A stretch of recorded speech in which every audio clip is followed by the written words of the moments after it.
Welcome, welcome. It's Friday afternoon, December 20th, which means Christmas and the holidays are right around the corner.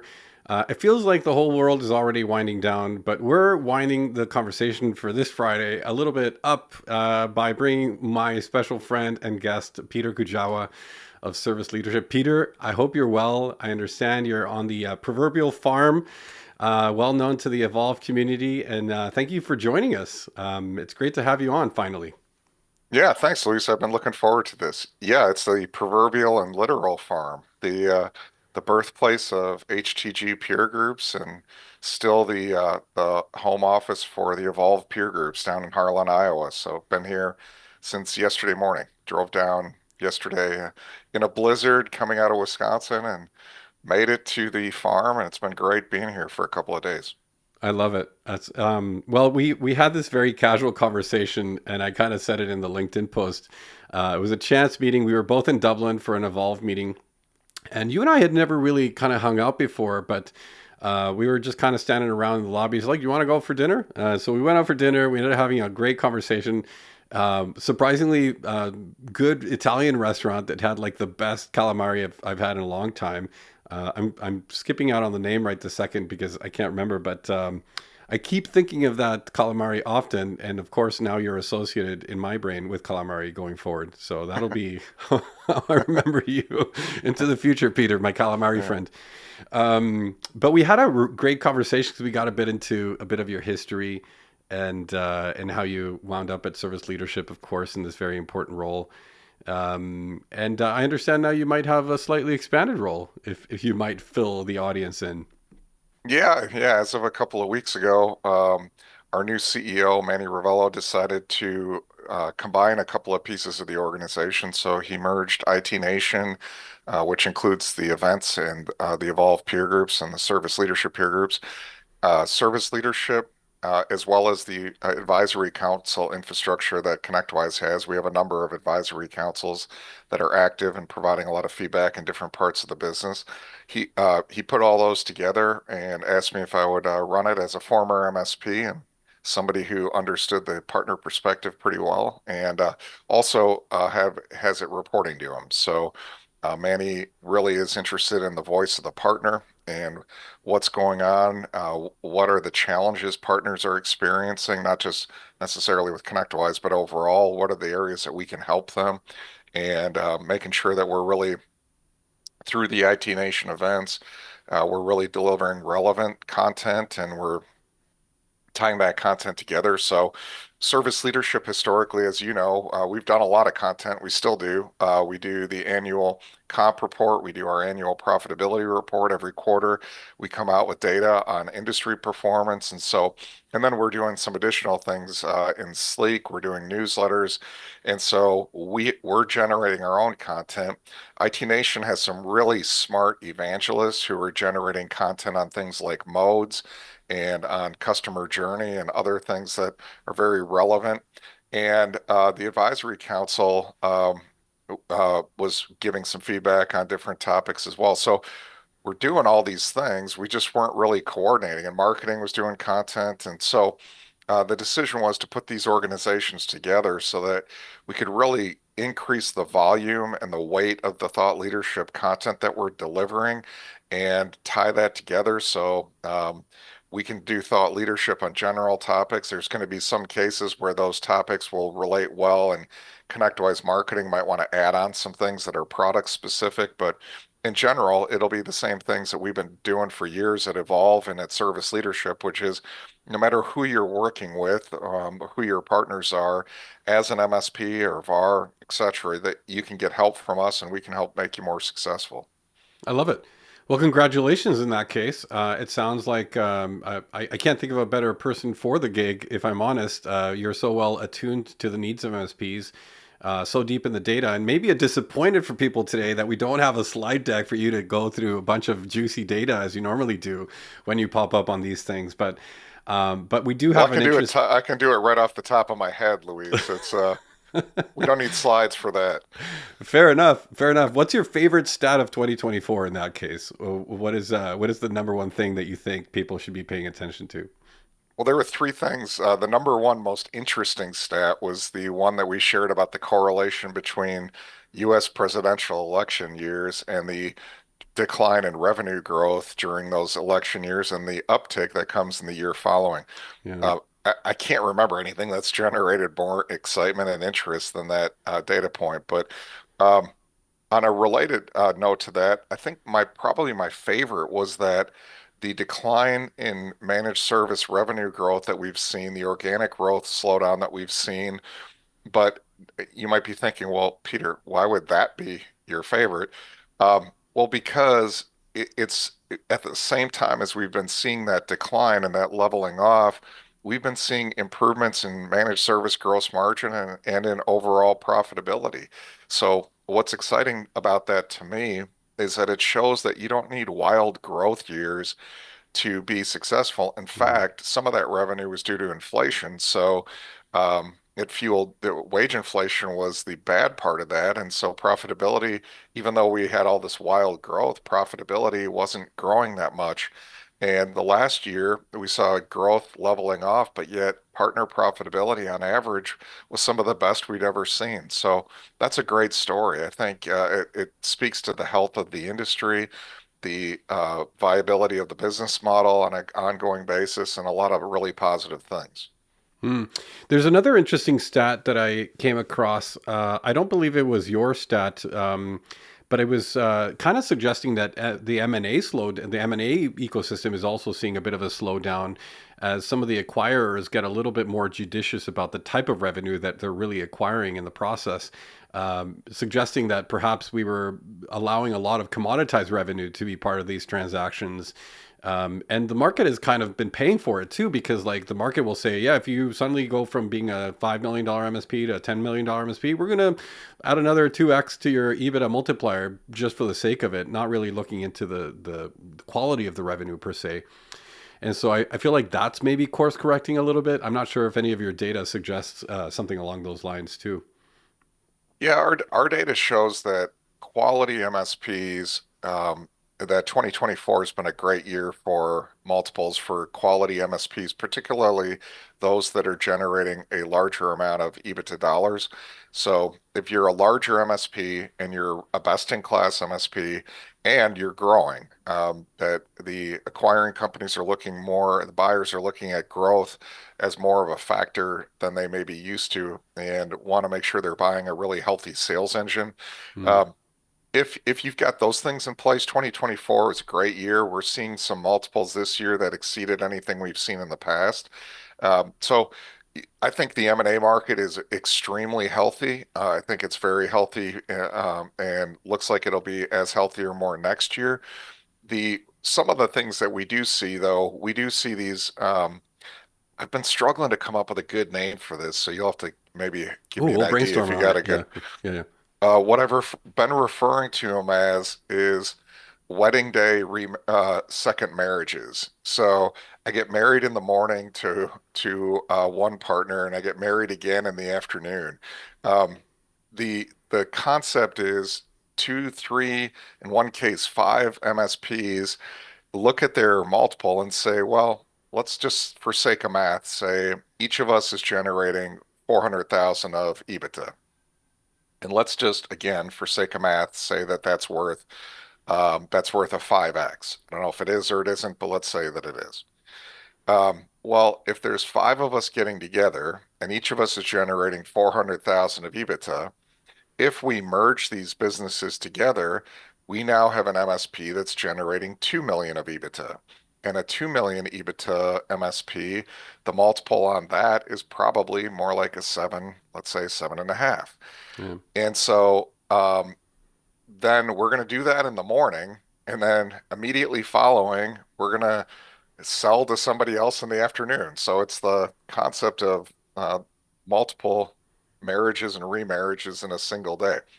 It sounds like Um, VC has made its way downstream, is what it is. There's a great jazz song I think that articulates this. It's called "The Second Time Around." It goes, "Love is lovelier the second time around," and it just goes on to tell a story of how kind of know the pitfalls by the second time you get into the second time around. So, anyways, I didn't yeah, expect to yeah. be singing I on haven't figured Friday out a today, but great term for this, but it's a phenomenon that we've definitely seen. I think this speaks to just how many buyers are out there trying to buy a certain size MSP and the lack of inventory they're finding. So if I'm a seller, I'm focusing on the next, and I'm going to be selling in the next few years. Give yourself a couple of years to prepare, and then focus in on growing your business, making sure hmm. you have a healthy sales engine, increasing your profitability. All these things will really pay off ultimately when you go to sell. That's, I guess, to the comment I was making earlier. There may be a point in time in which that additional bonus EBITDA multiplier kind of goes away because the acquirers are paying more attention to the quality of revenue and realizing that joining a couple of 400K EBITDA MSPs doesn't necessarily mean the revenue quality is high. It's just more of it, and that shouldn't necessarily mean a higher multiplier, but it does today, and that's kind of why it keeps happening is because the market's paying for it. So I don't know, maybe those things are the kind of things that course correct themselves over time. And so, but the trend that M&A deals of that nature was slowing down. I think it was an Enable figure actually was interesting in their Horizons report. And Well, so I mean, there's other data out there. I don't recognize the legitimacy of other data, Louise.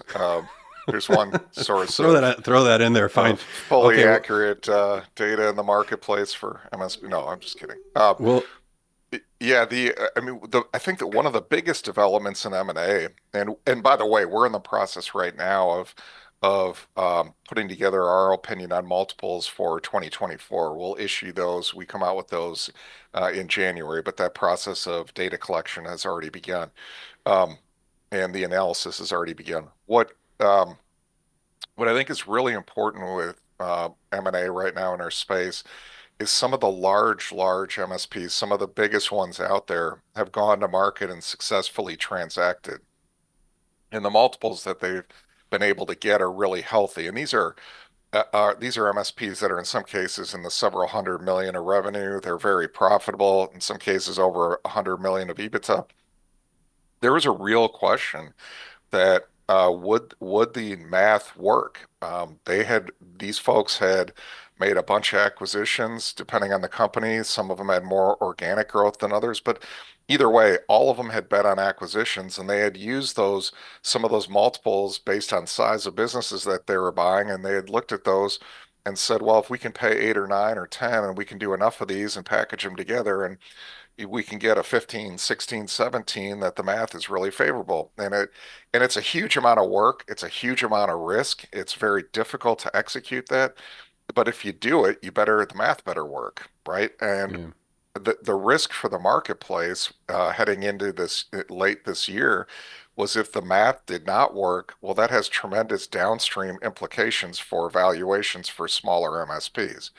But in fact, the math has worked. We've seen several successful exits of larger MSPs, and I think that also bodes really well for the future. Yeah. Interesting. I think there's people listening in that would say EBITDA is fake news, and I think it's interesting to think about it from the perspective of operational capability or operational maturity, because it's not always necessarily a bellwether of operational maturity or the capability of running a turnkey business. And when you're acquiring, depending on whether you're expanding geographically or tucking in, like some of these things do matter. And obviously the acquirers are paying attention to these things. But do you think there's an opportunity for us to move away from EBITDA as the general marker of acquisition value? Or do you think it's really just that's where we've settled and that's probably what it's going to be? I think in our industry, for the most part, there's some exceptions to this, but for the most part, it works well in our industry because there really isn't a lot of depreciation. And if you're in a really capital intensive business and you have significant depreciation, certainly can be deceptive. And I've heard the arguments that EBITDA doesn't pay the bills and EBITDA is not cash. And yeah, okay. But if you're really following GAAP accounting and you're recognizing revenue properly and you're following up on your accounts receivable on a timely basis and all these things, for most MSPs, it's going to be an effective measurement of profitability. And at the end of the day, the issue we have as an industry that the average MSP, and when I say average MSP, the median MSP is right around 5 million or less, is about half of the industry.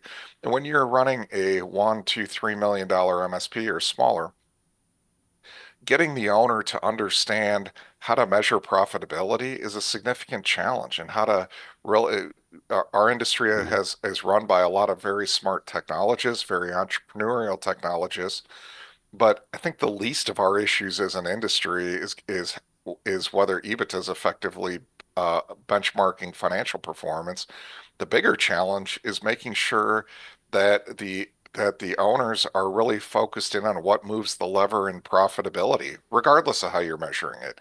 And so adjusted EBITDA is the standard that we've been using to measure that and to compare and determine best in class. And I think we finally have the industry at a point where that's pretty well understood, and that as a barometer of financial performance is understood, and what drives it is understood. So I think it's much more constructive if we stay focused on that and really focus our energy on educating MSPs on what improves those results and how mm. do you drive more profitability in the business. And it doesn't mean you don't pay attention to cash flow. It doesn't mean you don't pay attention to some of the other measures that you need to balance sheets on your balance sheet. We certainly talk about those things.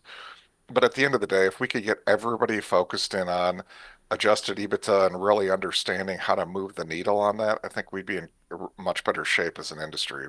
We'd be fine. Well, one of the stats you guys drop regularly, and it's one that we probably abuse a little bit in all my presentations, it seems to come up, is the one that 31 or 32% of MSPs lose money. And I think it's an interesting number because it speaks to a bit of that maybe innocence in understanding where profitability in the business is coming from, and it kind of speaks a bit to the topic of turning around an unprofitable MSP. And so maybe we can segue a bit into that story, and perhaps we'll extract as you go along some of the learnings that people listening might use as a cautionary tale for recognizing when profitability is maybe trending in the wrong direction. But so you've been at MSPs before. You mentioned that was one of the reasons you were tapped to kind of lead on this bigger effort and provide that very, very tuned in opinion on what MSPs need. But how was your experience of getting into an MSP the very first time around? It's a strange story, but we have a little bit of time, so I'll bore you with it, Louise. I I ran. Actually, this story is probably more fun when we were at an Italian restaurant and uh, sharing some great food and Oh, we'll wine. make it fun. We'll make it fun. But no, it's so I came out of undergrad and was in the cell phone world for about 9, 10 years. I went back to law school, and after graduating law school and working for a bit as an attorney, decided to go work for an attorney who owned a couple of highly regulated companies. And those were in the Milwaukee area in eastern Wisconsin. And after 7 years, my wife and I really wanted to move back to western Wisconsin where we had met. And there was an owner of an MSP, and the MSP in the 12 months prior to getting there had done 2.2 million of revenue and lost 1.5 million. Um, and the owner was sick of losing money and was evaluating what he was going to do with this business. He was a pretty wealthy guy. He had built up and sold a couple of companies, including one that you would know. But he was becoming less wealthy every month that he owned the MSP. And so he was looking for a president. A friend of mine knew him and said, "Hey, I know somebody who's looking at moving back here who has this experience." And I had been CEO for 7 years prior to that of a different technology company. And I said, "Yeah, sounds great.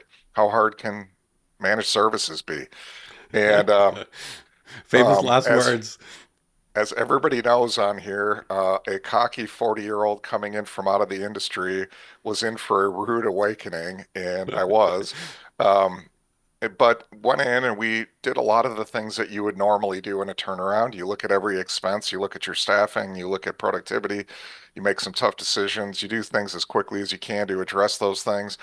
And so we did a lot of that, and we lost some key customers. And first few months I was there due to some legacy issues, but we were able to really turn things around on a quality of delivery standpoint. We right-sized our sales model, and things about 6 months in were starting to click. That we were losing less money and growing better, and starting to feel like we're in the right direction. But we were still losing money. So we weren't losing 1.5 million a year, but we were on track to lose about a 500,000 a year. And uh, my modeling was saying that best case, we were going to maybe break even. And around February or March of 2011, I was fairly convinced that it was impossible to make money in the IT industry, that real money. I came out of a business in fintech where we were running 50 to 60% EBITDA and our margins were unbelievable. So I came into this business and I'm like, maybe if you do everything right, you can break even. I was convinced that the managed service industry existed, by the way, as a place for technologists to go to work with a few of their buddies and like hang out and do tech stuff all day, but nobody was really Well, making any money. you're kind of not wrong. Also, by the way, let's just put that out there.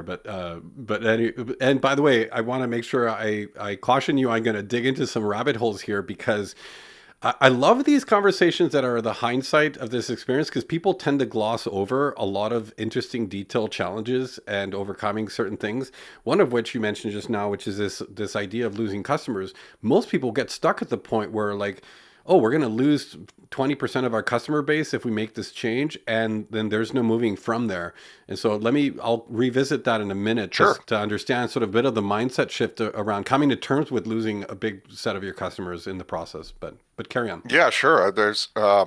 Yeah, there's some stories within that. But we, around that time, late winter of 2011, I met Arlen Sorensen at a CompTIA event. I happened to sit next to him at lunch, and Arlen said, I started telling him about my story, and he said, "Have you ever heard of peer groups? Sounds like you'd be a great candidate for one of our peer groups." And he explained the concept to me. And it was this extraordinarily bizarre concept to me. I mean, I came from an industry before where you don't want to be in the same state as another company in your Mm. industry, let alone at sitting in the same hotel or in the same room. And but he explained it and it sounded great. And so we ended up at that point, we ended up joining a peer group. We started a benchmark, and within 2 quarters, we immediately were making significant improvement. We did an acquisition. Shortly after that, about a year later, we were profitable. We were acquired. We went on to do two more acquisitions over the years. Um, but we just really successfully pivoted. And we stayed in a peer group for 9 years. We stayed benchmarking the rest of the time I was there. The company that I left, the year I left, did about 17 million of revenue. Today, they're, I assume, north of 20 million or so. And we had become the parent company who bought us was a copier dealer, family-owned regional copier dealer, and we were a significant source of growth and profit for that. So I attribute a lot of that to the impact of the peer groups and being able to really understand how we were doing. And I attribute a huge amount of it to benchmarking. Once we saw things Mm. like what we were charging, and an example I've told a lot of times. Well, by then we were doing about 1 million a year of product sales, and my salespeople had convinced me that 13 or so percent was the best we could get on product because everybody would shop you. That our customers, we'd throw them a quote, they'd shop us against others out there who I won't name. And that, Peter, this is as good as you can get in this industry. I don't care about other industries. Everybody can shop us. That's about what we can get. Well, we got our first report, and in 2011, best in class was getting 23% on product. So I took that report back and said to our sales team, "Hey guys, why are they able to get this and we can't? Our new target for product is 23%. We're going to measure that KPI every month." We got 23% the month following, and we never missed that. Today, best in class is about 26 or 27%. And so just knowing those kind of things, and you boost your product gross margin 10 points on 1 million of revenue, that's 100,000 to bottom line. You didn't sell anything else. You didn't do anything different.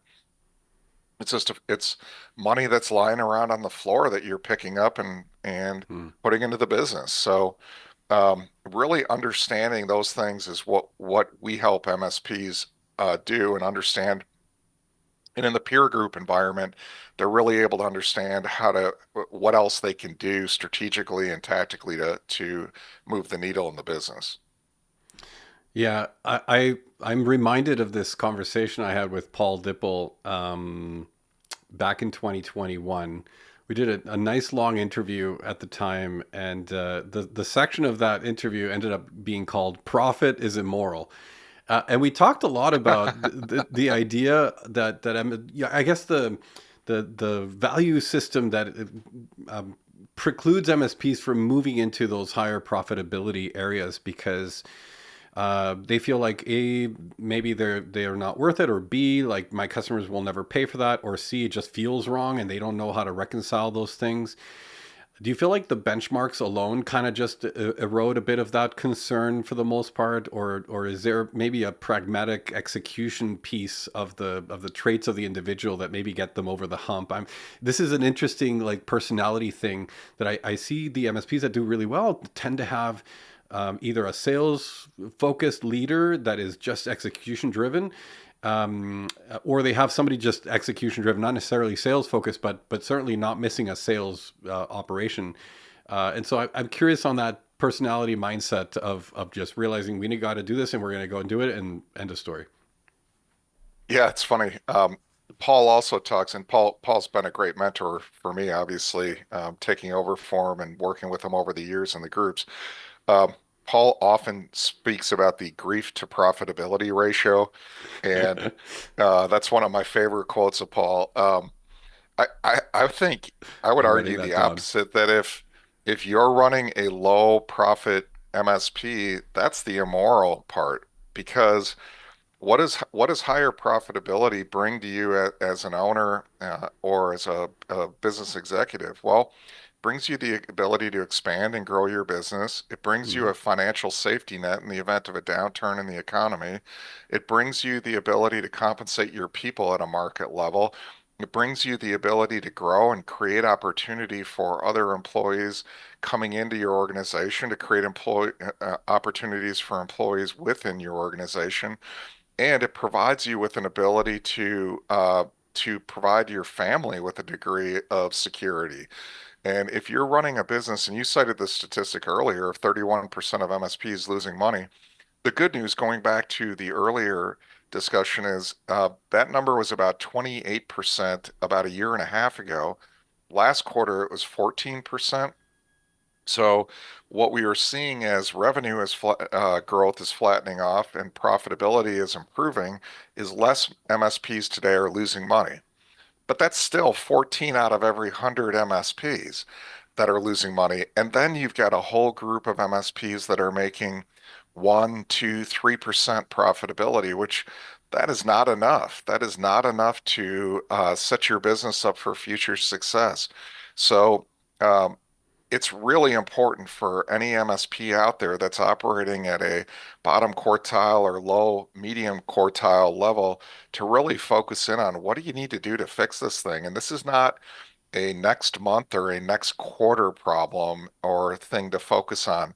This is a today thing to focus on. Hmm. This is an immediate, all of the other customer stuff you're focused on and other technology initiatives you're focused on, not to minimize those things, they're all certainly important, but the profitability model is going to be key to your future as an MSP. You need to fix it and what's great about the data is you can see how to do it, what other people are doing.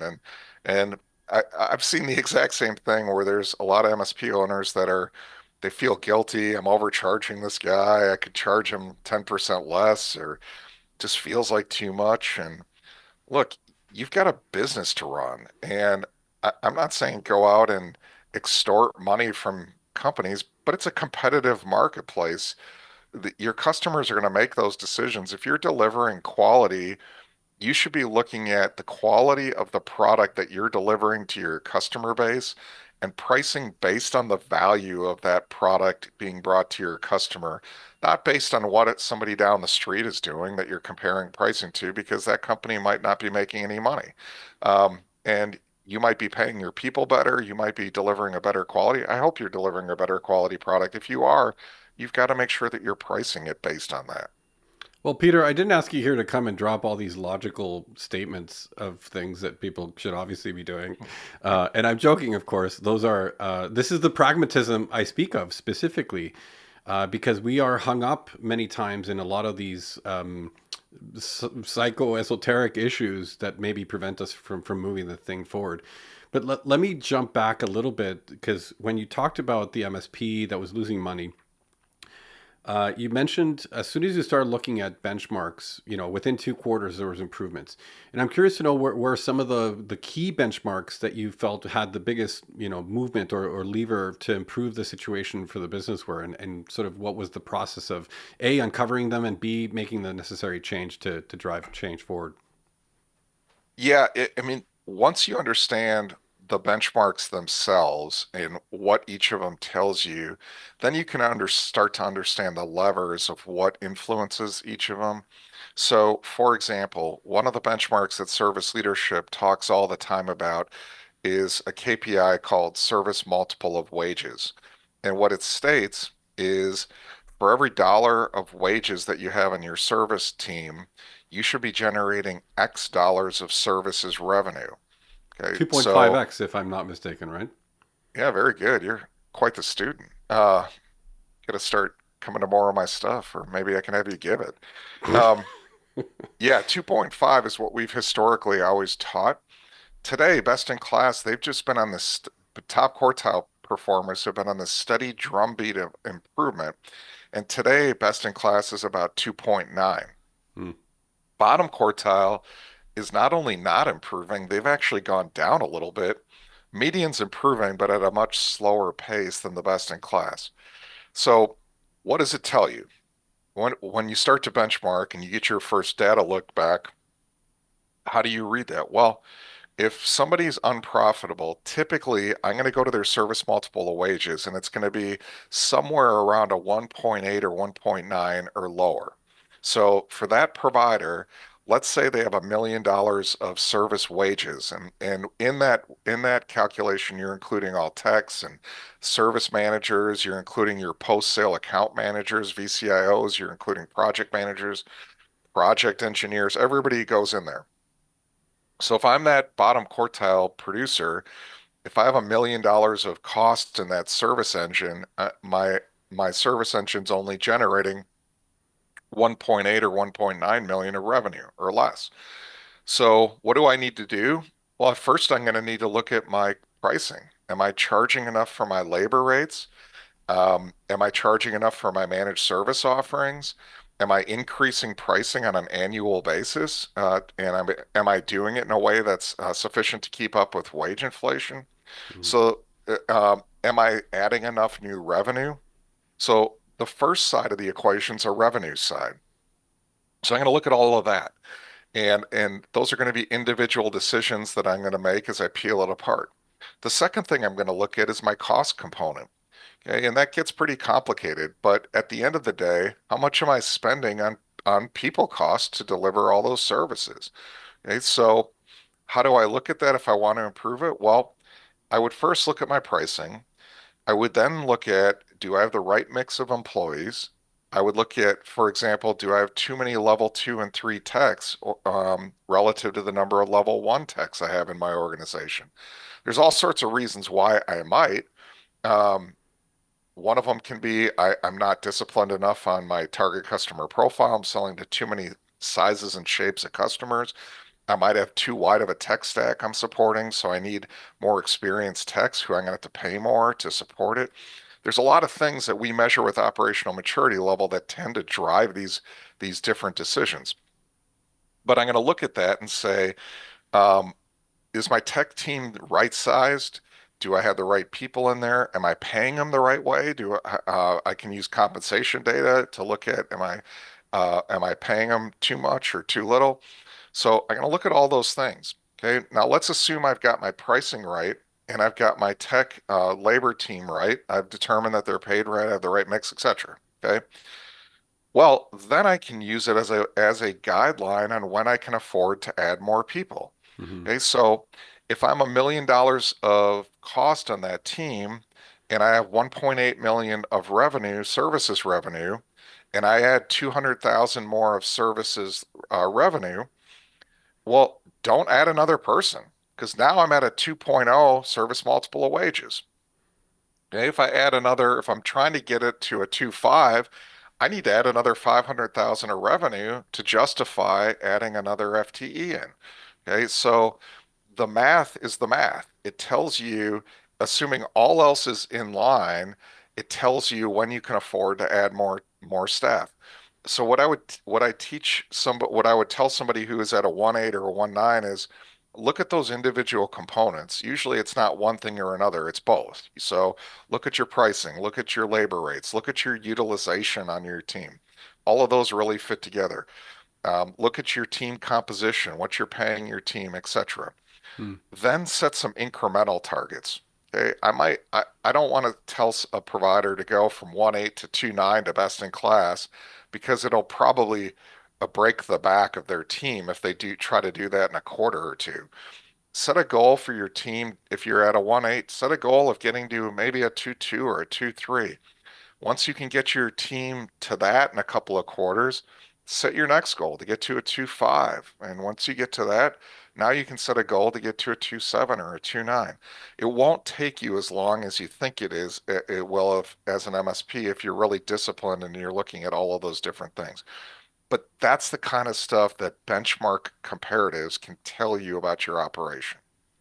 So back then, coming from the industry you came from, I assume a lot of this benchmarking was new to you, as you've stated. But maybe the model in the MSP is particularly unique. And had you come across this kind of benchmarking data at all? And what was it like to understand this service multiple of wages number as a starting point? Because I imagine this was you mentioned this was one of the key things that was a factor at that point. Do you remember what the number was of that business back I have then? no idea. I'm sure based on where we were, it was probably a 1.7 or 1.8, something like that. Um, but we right away looked at our service gross margin. We knew that we weren't charging enough for our products. Back then, those MSPs who've been around, those of us who've been around the industry that long, that was the Wild West. I mean, we were trying to figure out back then, is an all-in offering even viable, right? I Right. remember going to different conferences and having speakers who would say, you should not do an all-in. It's too much risk. Customers will exploit it. What you should do is do a basic offering and block hour add-ons or a basic offering and charge per hour for every support hour, which is to me still basically it's a modified break fix model. And so all of these things were out there. They were all largely theories at that time. And we felt like we were blazing a trail, and thousands of other MSPs were blazing that trail at the same time. Today, that model is obviously battle tested. It's well known. We're way, way past any of this being a theoretical exercise. Hmm. So what was okay? So let's talk about any other particular benchmarks or levers that at that time were sort of game changers for turning the business around. What other things did you find were infractors? Oh, we found we were grossly overspending on sales and sales. Our Hmm. The amount of money we were putting in, and it was based on a theory that we could outgrow our woes. And I think there's a lot of MSPs when I talk to them who are struggling, who think all I got to do is grow and get to that next size level, and my profitability will magically figure itself out somehow. If I'm a million now, if I get to 2 million, life will be better. I'm 2 million. If I get to 5 million, life will be better. In our experience is it's not true. Every size range has folks that are doing really well. It's not size that really matters. So for our MSP, really understanding what we were spending in some of those areas, making sure that we were putting our investments in the right areas. The other thing it really showed us getting in the peer groups and getting with service leadership was we were trying all sorts of different business models because they equaled revenue. And I think a lot of MSPs still have this theory that if I can get revenue from here, there, everywhere, that ultimately it'll add up to profitability. And it doesn't necessarily. We were doing web hosting. Um, we were trying to do some private cloud build out and some app dev and managed services and managed security and it was under a wallet share of customer theory that the more we could go in and really get them to spend money with us, ultimately we'll start making money. And once we got into the groups and once we started a benchmark, we got rid of the web hosting business, we got rid of the app dev part of the business. We really learned the importance of focus and the difference that that makes on performance, and that made a huge difference for us too. Hmm. Interesting. Um, what kind of timeline did you experience, shaking those lines of business out to kind of be able to refocus? Was this a 1, 2 quarter initiative, or was it actually a little more drawn out than that? Because I imagine there's, complexities to some of those things, but Yeah, some of those things were multi-year decisions and implementations. Some of them are faster than that. When you're a small MSP, a lot of times what you find yourself doing, and when I say small at that point, we were, let's say, 20 employees or so. Um, a lot of times there will be a single employee who specializes in one of your revenue streams. You might have that one employee who's doing dev work, for example. Well, one of the ways that you can rapidly transition out of that business is if that employee leaves. You suddenly find yourself in a position of deciding that, you know what, we've never made a lot of money on this business anyway. It seems like a good time for us to move past it. But yeah, that's not a great way to segue out of a business. The preferred way is definitely to plan for it, give those customers some lead time. Oftentimes, you find an alternative company for them to work with, and you can recommend them and maybe get a little commission on handing that business off to somebody. So there's definitely some better ways to do it. And if you're handing off a piece of business that you do and you're hanging on to the customer for the rest of the relationship, you definitely want to do it in a way that is minimally yeah. disruptive to your customer. I want to go back to the losing customers bit, because I think this is one of the fears of implementing any big change is the fear of losing customers through a bit of that process, because inevitably with big change comes staffing changes and customers are attached to some staff and so on. So talk me through a little bit of the experience of losing customers, how you dealt with it internally, how you kept morale up, if at all, and maybe all any other factors sort of playing a role there.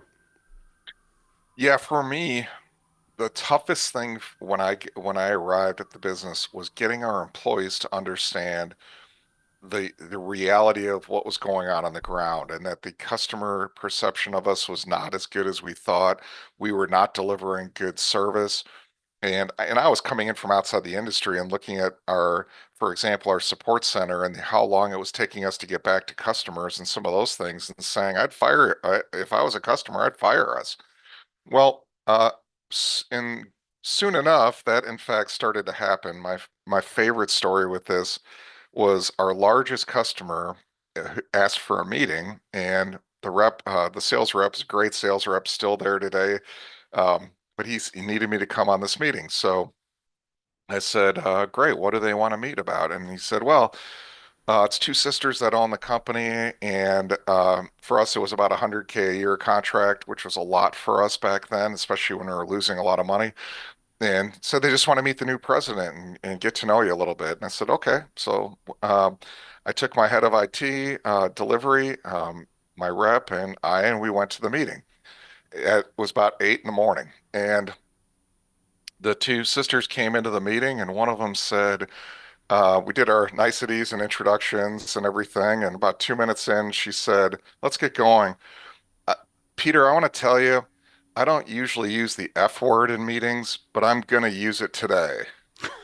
And Shit. that's how you know, Luis, that the meeting is about to go really bad. And in fact, by the end of the meeting, they fired us. And And it was not a fun meeting, and they were very clear on where we had dropped the ball. And all I could do at the end of it was thank them for the business and try to get a second chance. And we were not able to get that second chance, and so we moved on. We get in the car, we go to our next meeting with our second largest customer, and we sit down at the meeting.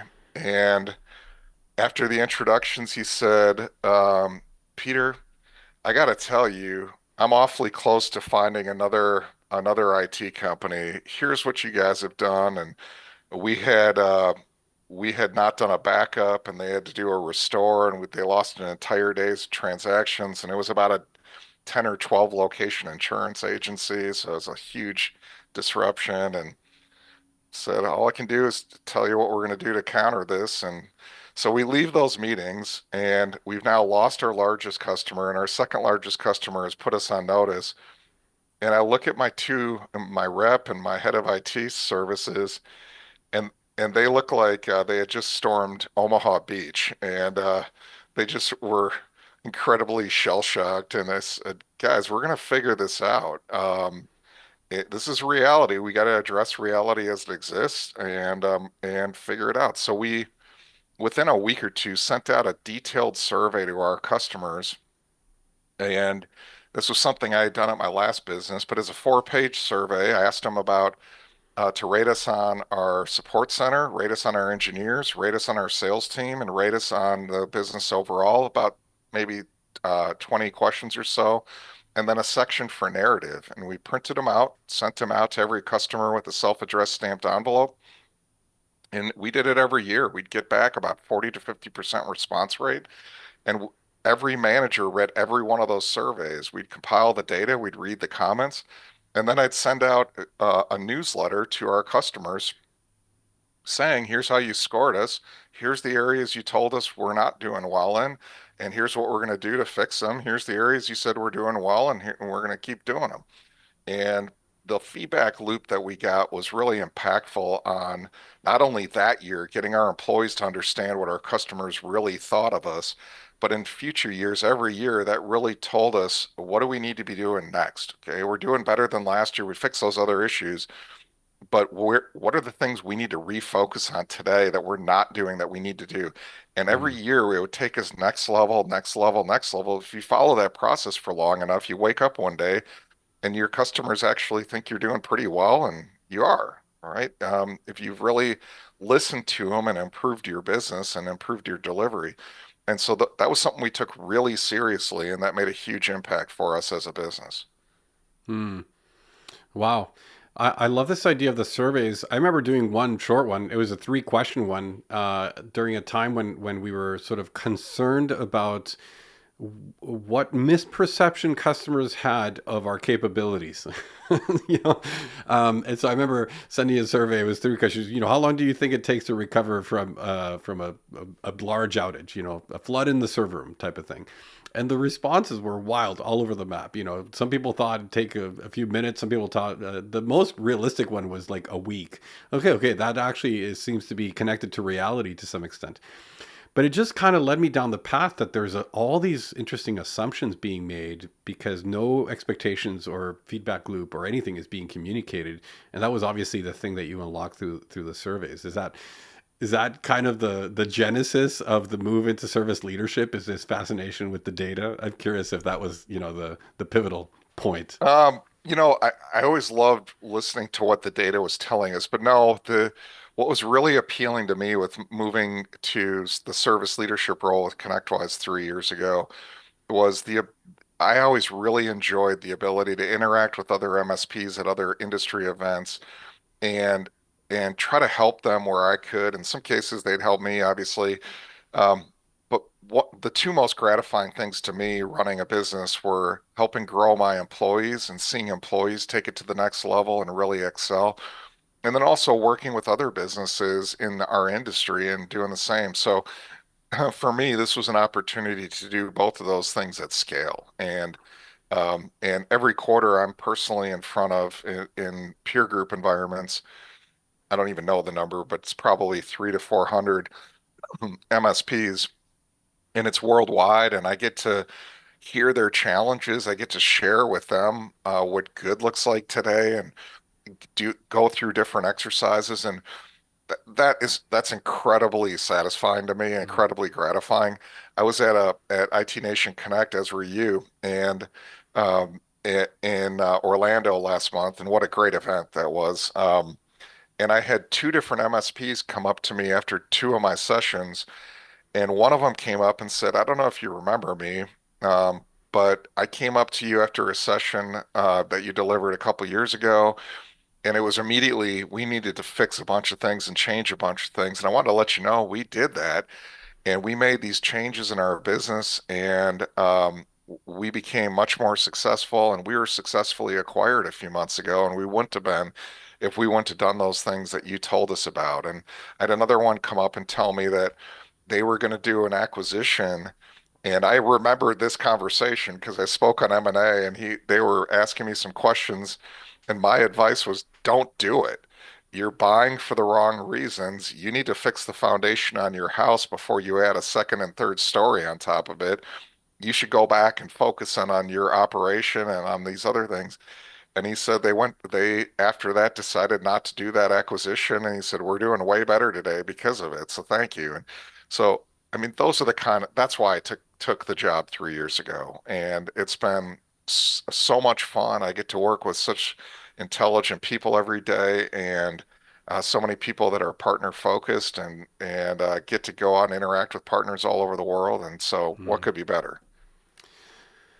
Let me ask you maybe a little bit of an abstract question, and it's a feeling I get that for the few of us or many of us that have been in this industry a long time, we see all the cycles, kind of history repeating itself over and over again. And this industry is interesting because a lot of entrants into the MSP space are, the one person shop, the two, three-person shops, and it just seems like we're in this never-ending cycle of coming in at OML minus 4.6 and then trying to figure out a way to sort of climb up the ranks. And I'm curious, how you view that, first of all, because I think it's an interesting, perhaps inertia thing that maybe we're just in the conversation endlessly. But I can see that maybe affecting the psyche, to have to be doing the same thing over and over and over again. And it seems like there is no end to that. But maybe that's just the nature of it. I'm curious just how you view that. Um, well, there's a couple of questions within your question. So first of all, I love the fact that our industry contains tons of startups continuously. Our industry is a knowledge-based industry.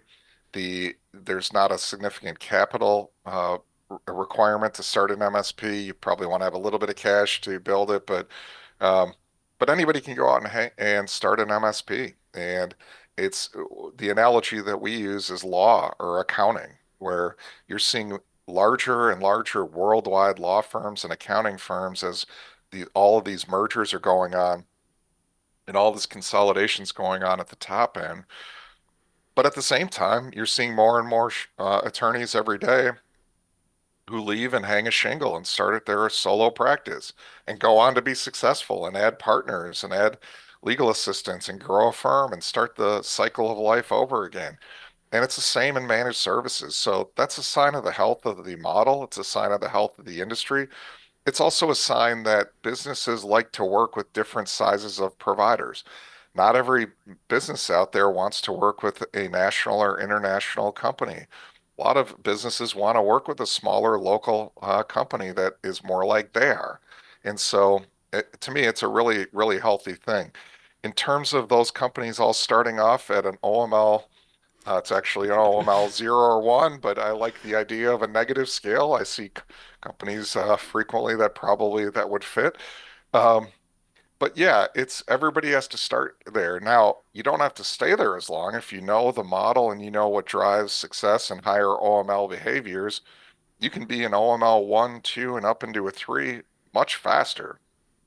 There's plenty of companies out there today that have been operating as an OML 2.6 or 2.7 for years now and are stuck. So you don't have to be that. You can start a company, grow it over the next couple of years, and have a healthy, profitable business and be a mid or high OML in a much faster period of time if you know how to do it. So, and Mm. today that knowledge is readily available from us and from the peer groups, etc. Well, back at the Channel Summit that was run for the solution providers at Connect in Orlando, I asked what turned out to be a leading question, perhaps, when I suggested, operational maturity has maybe expanded and evolved way past a lot of the metrics and benchmarks that we've known from service leadership for a long time. And I mentioned cybersecurity, and so at the time you kind of made the public comment that we are considering launching a cybersecurity focused benchmark inside of the SLI model and so on. And so wanted to ask you about that. What can we expect to see in the model as far as cybersecurity is concerned? Yeah, what I was referring to when you asked that question, and by the way, that the Channel Summit, I don't think most partners actually even know that that happened.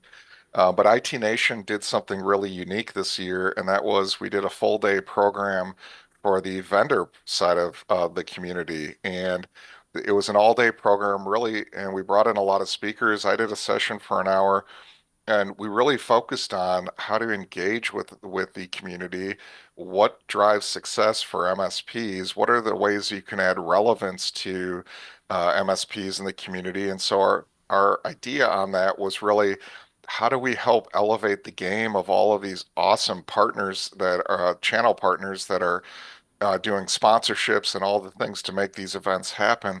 How do we help them be more successful, but also help them add more relevance to their partners out in the community? And so that was really a great event. I thought hopefully you got a lot of value out of the day.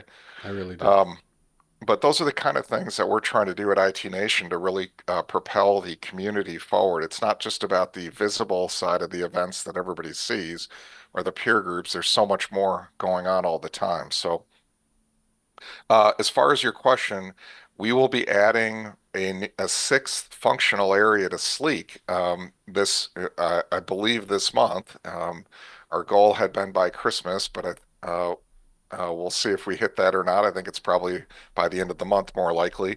Um, but we'll have some security and compliance traits within that functional area that will really help evaluate the OML of how an MSP approaches security and compliance. It's not going to be a NIST audit or any SOC 2 or anything like that. The idea on it is really looking at how seriously do you take security and compliance. And there's certain indicators that indicate how seriously you do take it and measure that and and then we can provide some recommendations back. But it's really important because today, how can you be a high OML MSP who doesn't take security and compliance seriously, right? It's such an integral part of what every MSP does that we really had to get it added into Sleek. Yeah. Yeah. Well, I love it. I look forward to seeing a lot of that maturity start to really percolate through the industry. And, we talk a lot about compliance, given we have a GRC product at ScalePad. And it's always interesting, sort of I guess the downward pressure because some customers don't need it or they don't understand it or they're just not required legally to have anything in place. And the MSPs tend to, I guess, abdicate a bit of that responsibility. But it's becoming more and more necessary, clearly, and I'd love to see that make its way into the benchmarks. Yeah, it's also a huge part of the upside of for sales. There's a massive opportunity out there for MSPs with security. Yeah. So they need to be taking advantage of it, but take care of your own house first and then make sure your partners are secure. Well, Peter, man, there's so much more information than I expected. I love always the data points. You have such clear lines to connect all the dots. I love that piece about the cyclical business sort of declining in election years and spiking back up afterwards. I remember seeing that at Channel Summit, and that was very, very interesting. I remember I took a screenshot in that moment. And it kind of just the correlation of it is, I think what's fascinating because if you forced it, you could correlate anything you want, I suppose. But that one was an interesting one to see kind of play out really across all the data points. So that was interesting. Thanks for sharing all that stuff. And I look forward to seeing you in all the evolved things throughout 2025. We'll be at many of them. I understand there will be an IT Nation Connect in London as well as Sydney next year. So, Yes, yes. people in all the continents will get an IT Nation Connect next year. Yeah, we historically we for several years have done three IT Nation events, the Connect events. We IT Nation Connect and we Orlando is an every year. IT Nation Secures in Orlando is every year in June. And then we would either do Europe or we would do Australia and for an international connect. And the feedback we had from the partners was 2 years is too long. We want to stay engaged. We want you guys to come back every year. It's really valuable content. It helps us run our business. And so we're super excited. This year is the first year we'll have all of our geos with an annual event, and content's going to be great. We're working hard on London and finalizing everything right now. That agenda is pretty well taken care of. We're working on Secure already, and we're working on Sydney in August. So going to be great, exciting. I love it. I was pleased to have my session that I submitted for IT Nation London accepted, and so I'm excited to be able to go out there and do a little bit of a talk on just value. You know, it's the kind of thing that I know a lot of vendors are working to try and deliver to the MSP space, and what a great opportunity to do that with a captive audience like that. Congrats again on the expanded role, Peter. I definitely look forward to seeing you a bunch in 2025 and hope to have Yeah. you back on again. Maybe as some of those reports come out, I'd love to have you back and maybe we can debrief on some of the data if you're looking for. I'm sure you'll be presenting that stuff publicly to some extent, but would love to have you on for a little bit of a debrief on those whenever possible. I would enjoy that very much and look forward to seeing you not only at the peer groups, but seeing you in London in March. Yes, sir. All right. Well, everybody that joined us today, thank you so much. This has been Peter Kujawa, VP and GM of Service Leadership, and I suppose now of IT Nation as well. Congrats on that expanded role, and look forward to seeing more of your face at all the global events throughout the year. We're here every Friday at noon Pacific, 3 p.m. Eastern, or just find us on the ScalePad YouTube channel. At Go ScalePad is our handle there. Lots of really great conversations, not the least of which is this fantastic insights with Peter Kujawa of Service Leadership. Thanks again to everybody. We'll hope to see you on the next one. We're taking a break next week because I'll be off for the holidays, but we'll see you in the new year. And thanks again, Peter, for your time. Lovely having you. Thanks, Luis. All right. See everybody soon.